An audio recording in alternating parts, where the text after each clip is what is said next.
We're here. Going to the courtroom again. Going to the courtroom again today. And you know, when I do these courtroom clips, I have to be very careful, right? Because I don't want to see the sentencing before it happens. I want at least my reaction to the sentencing to be authentic.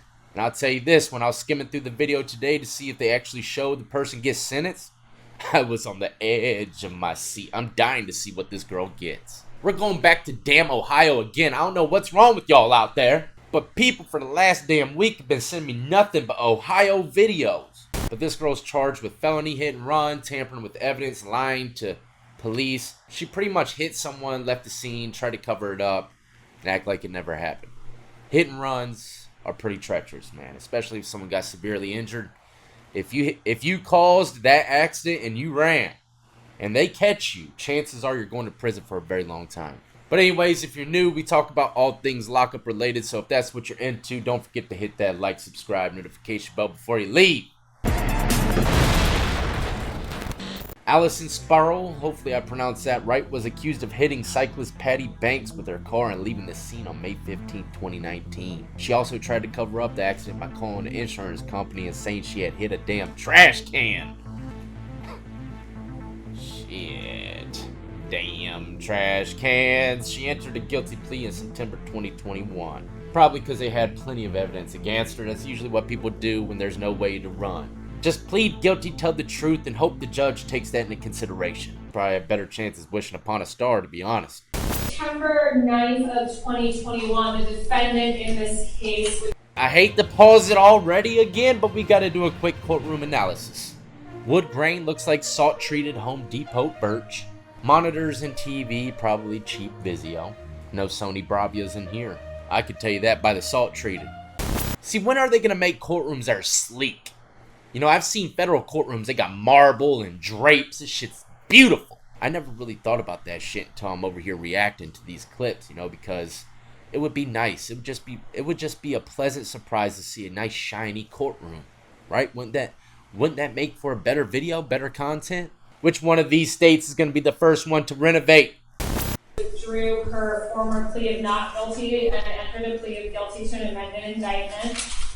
Count 1 was amended to a negligent assault violation of revised code section 290314A, and the defendant pled guilty as indicted to counts 2, 3, 4, and 5.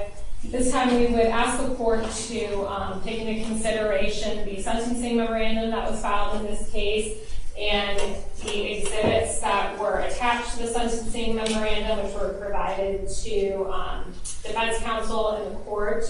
And then I object. She's badgering my witness. Exhibits A1 through A14 are the photographs of injuries that the victim had sustained in this case. And exhibits B1 through B8 are letters from family and friends. On May 15th of 2019, the victim in this case, Miss Banks, Patty Banks, was riding her bicycle on Lake Road. This was a ride that she'd done many times before. She lives in Bay Village and had been riding her bicycle out to Lorraine and then turned around and was riding back to her home. Now, this was the first ride of the season. As she approached Avon Lake, she was on Lake Road and was passing Moore Road, and she was struck by the vehicle that was being driven by the defendant, Allison Spoerl. Following the accident, Miss Spoerl left the scene of the accident. Miss Banks, it caused her to basically fly. Get your shit together, ma'am. She's got to be a fresh noob. Green Bean J. Your Honor, I apologize about this prosecutor, but I did warn you, didn't I? I told you she wasn't built for this shit. Miss Spoerl left the scene of the accident. Miss Banks, it caused her to basically fly into the air after hitting the windshield.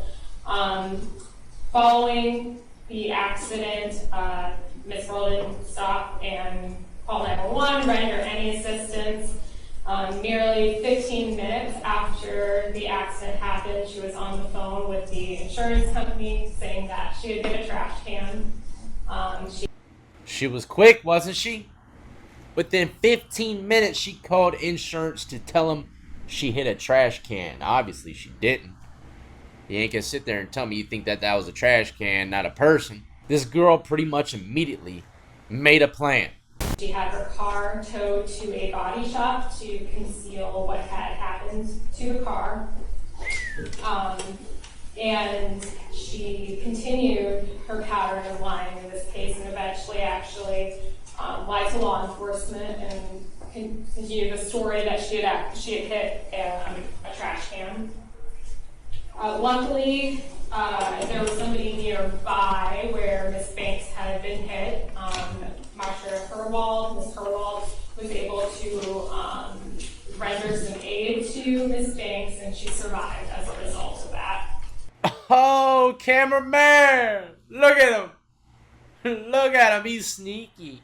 The judge was probably being rough or whatever with the camera crew and said, look, no cameras beyond this point. So they can't get that front end shot of the prosecutor, right? Oh, he got her anyway, didn't he? He got her anyway. It's almost like this guy's laughing at it.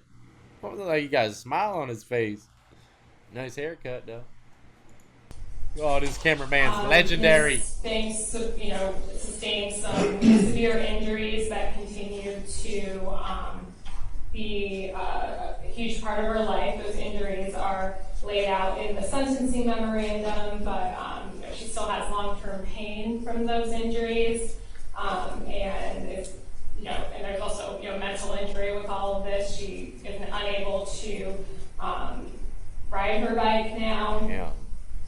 We would ask the court to consider the sentencing factors under the revised code section 2929 12b2, specifically the factor that the victim of the offense suffered serious physical, psychological, or economic harm as a result of the offense. At this time, Your Honor, if appropriate, the victim would like to make a statement in this case. All right. Yes. Is it Miss Baker? Banks, Patricia Banks. Miss Banks. I'm sorry. Good morning, Miss Banks. Morning. This is the victim. So I just want to say good morning and thank everyone out back for coming today. This right here is what I call pre-smoke. When the victim shows up to speak against you, it could go one or two ways. She could do what most people do, come in there, tell the truth, what happened and how much it affected her in her life. Because she got hit by a car, she's elderly, I'm sure she has problems for the rest of her life now because of it. Or she could come in with complete forgiveness, begging the judge to show mercy, leniency towards her, even though she hit her with her car. And I can almost guarantee these statements the judge takes into consideration highly. The victim statements. Their continued love and support is so humbling and so appreciated by me over the past 2.5 years. Thank you, Judge Maloney, for your time today and service and for letting me speak and talk about how this has affected my life over the past 2.5 years. As you said, my name's Patty Banks. I'm the mother of 3 young men, ages 28, 26, and 19. 2 of them are back She's already there. about to cry, man. I'm a She's friend done. to many people. I've always been a working mom, and I'm a former Ironman triathlete. In an Ironman, you swim 2.4 miles, you bike 112, and then you run a marathon, 26.2 miles.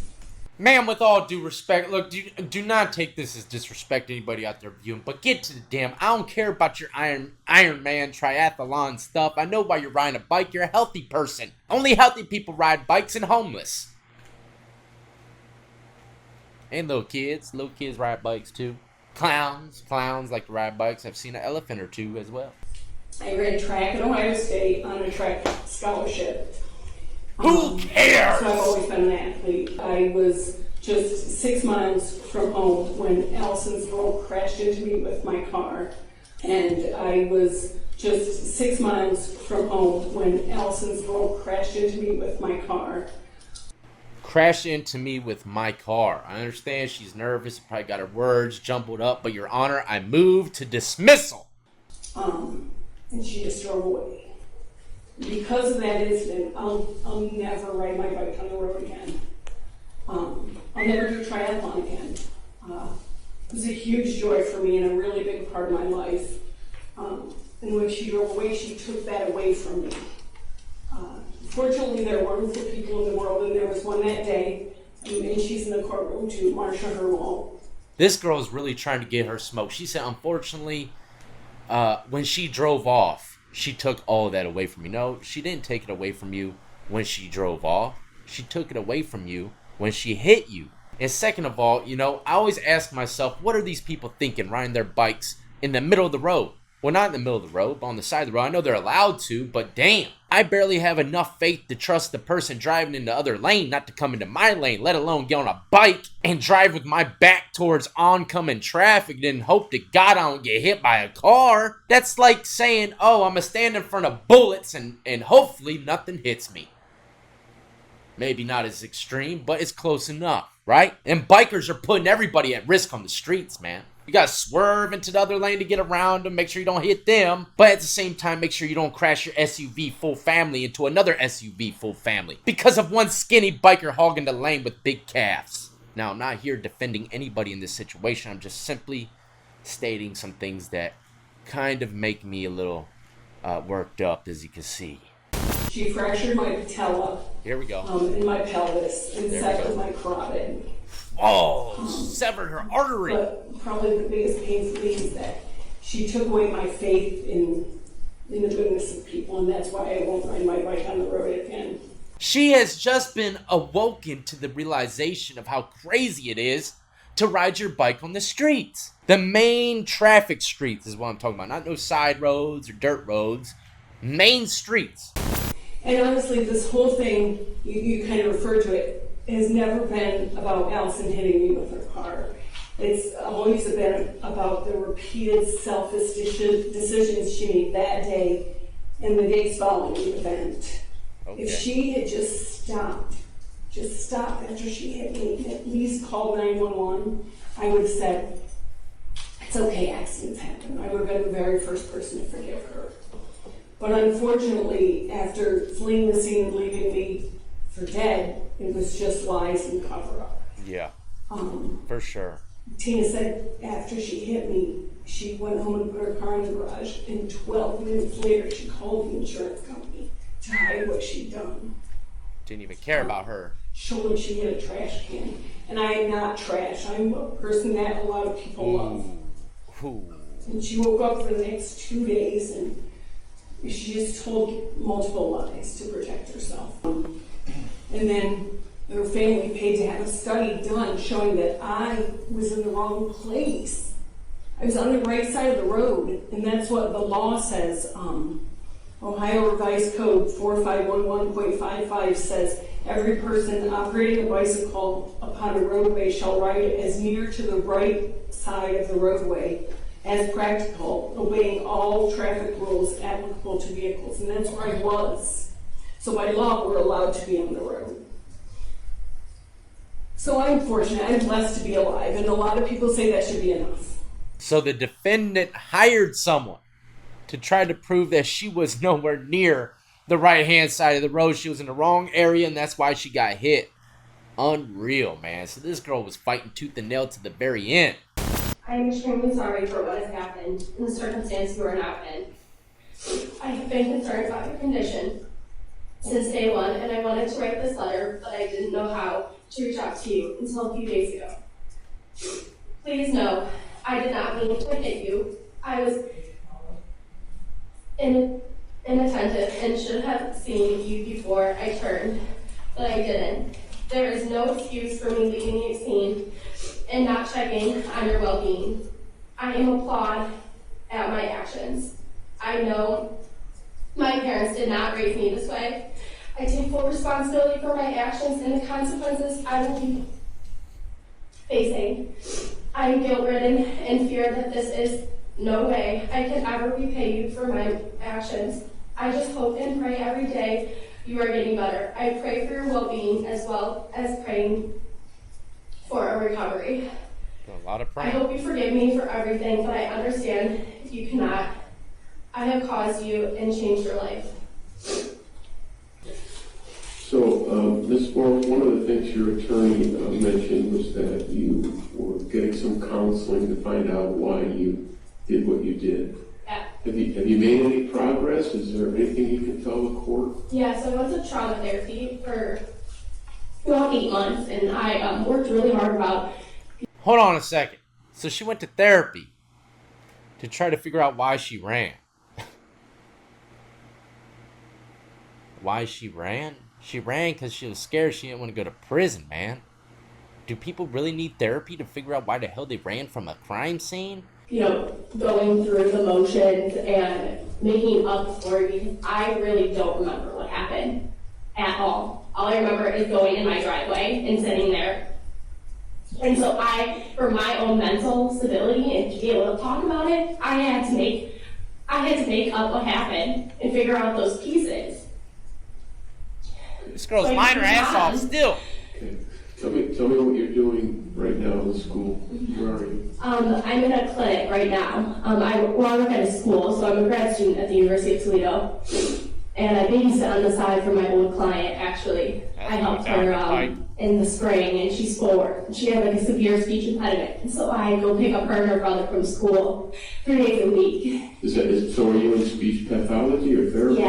Yeah, I'm going to school to be a speech pathologist. Okay. All right. And so, yeah, I actually work with kids who are deaf in the school too. And that's really cool because I'm fluent in sign language, so I love working with them. And it's helped. The ratio of all matters set forth by law is the judgment of law and sentence of the court that the defendant be sentenced on counts 1, 2, 3, and 5 to a community control sanction of monitored time for 1 year under Ohio Revised Code Section 2929.17G.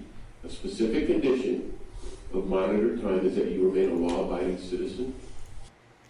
House arrest! Community control? Are you kidding me, man? I would have been buried in prison for multiple years behind this shit. And that you can't leave the state of Ohio during that time without consulting the court. Okay? I've got to hear y'all's input because this one, I'm just baffled. Do you think she deserves any kind of jail time? Do you think house arrest is enough? It was an accident, right? It was an accident after all. But,